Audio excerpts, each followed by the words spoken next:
Anupama series से related update लेकर आ चुके हैं हम आपके बीच में। ऐसा क्या होगा कि अनुपमा बन जाएगी बिग बिजनेस वूमेन, क्योंकि अभी की स्थिति और बिग बिजनेस वूमेन बनने की स्थिति में काफ़ी ज़्यादा गैप आपको नज़र आ रहा है। तो कौन करेगा हेल्प अनुपमा की और कैसे होगी, ये सब कुछ इस पर बात करेंगे इस वीडियो में। हालांकि ये बातें काफ़ी लंबे टाइम से बोली हुई जा रही थी, लेकिन मेकर्स ने इन सब चीज़ों को टालता हुआ एक नई पे नई स्टोरी स्टार्ट करते नजर आए वो। क्योंकि आपको याद होगा एक कंपनी का वो प्रोमो जो कहाँ है अभी तक किसी को नहीं पता है। हालांकि मेकर्स उसको आगे जाकर फिर से आपको दिखाते हुए नजर आएंगे, क्योंकि प्रार्थना की मौत की खबरें भी बहुत पहले आ चुकी थी, लेकिन प्रार्थना की मौत अब जाकर मेकर दिखाते हुए नजर आ रहे हैं और जस्ट उसके बाद लीव भी ले लिया मेकर्स ने। खैर, ये सारी चीज़ें तो होगी, लेकिन यहाँ सबसे बड़ा सवाल ये है कि आखिरकार वो अनुपमा जिसको अभी रहने के लिए छत भी नहीं है, वो कैसे एक घर से दूसरे घर जा रही है। तो आखिरकार वो बिग बिजनेस वूमेन बनेगी कैसे, कौन करेगा उसकी हेल्प। क्योंकि रिसेंट एपिसोड के प्रोमो में हमने देखा कि किस तरीके से जिस घर में रह रही है अनुपमा, उस घर के रूल को फिर से वो तोड़ती हुई नजर आ रही है। और वो दिग्विजय सूद जिसको अपनी इमेज की इतनी ज़्यादा परी है और बंद कमरे में उसका इमेज एक अलग होता है, और उसी के इस बदले हुए इमेज को अगर किसी ने देख लिया है तो वो अनुपमा है। तो क्या अनुपमा यहाँ से उस घर में भी रह पाएगी, या फिर दिग्विजय सूद जो है वहाँ से भी अनुपमा को बाहर निकालता हुआ नजर आएगा। करेंगे इन सारी बातों पे डिटेल से बात, क्योंकि नई कहानी में कई चीज़ें जो परत है वो एक के बाद एक जो है मेकर्स आपके सामने लेकर आ तो रहे हैं, लेकिन उस परत खुलने से एक्साइटमेंट आपको पक्का नहीं हो रही होगी। अगर हो रही है तो कमेंट बॉक्स में ज़रूर आप बताना, क्योंकि ये सारी कहानी ऑलरेडी आपने अभी कुछ ही महीने पहले देख रखी है मुंबई में।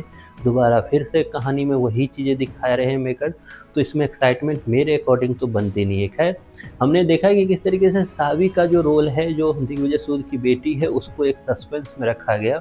उसके साथ साथ दिग्विजय सूद का एक अलग सा रूप जो है, जो पहले से ही प्रिडिक्टेबल था, जो मैंने आपको बताया भी था कि वो अब अनुपमा के सामने आ चुका है। यहाँ से आगे क्या होगा, जब अनुपमा ने दिग्विजय सूद को इस हालत में, मतलब इस इंटरटेनमेंट वाले जोन में देखा, तो अब दिग्विजय सूद का जो गुस्सा होगा वो अनुपमा पे बरसेगा। लेकिन इसी सब चीज़ों में दिग्विजय सूद अपना पास्ट जो है, जो बीत चुका है, जिसमें उनकी बेटी थी, उनकी वाइफ थी, इन सारी चीज़ों को वो अनुपमा के साथ शेयर भी करते हुए नजर आएंगे।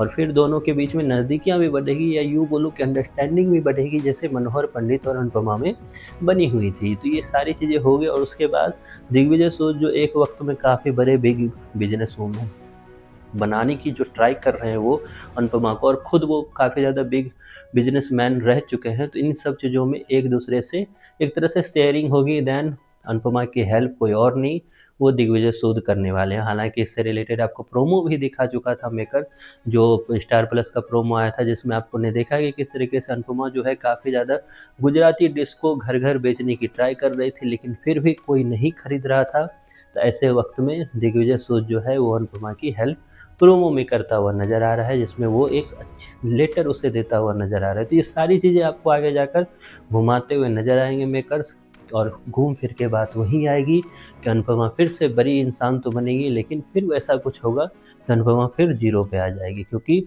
बड़ी इंसान वो कई बार बन चुकी है, फिर चाहे अमेरिका में हो या फिर अनुज कपारिया के साथ रहने पर हो। तो उसे ये सब चीज़ें पसंद नहीं आता, या मेकर्स को नहीं पसंद आता है, क्योंकि मेकर्स अनुपमा को फ़कीर बनाकर ही रखना चाहते हैं, क्योंकि फ़कीर बनाकर ही टीआरपी आ रही है। खैर, आपकी क्या सोच है, आपकी जो भी राय है कमेंट बॉक्स में आप ज़रूर बताएं।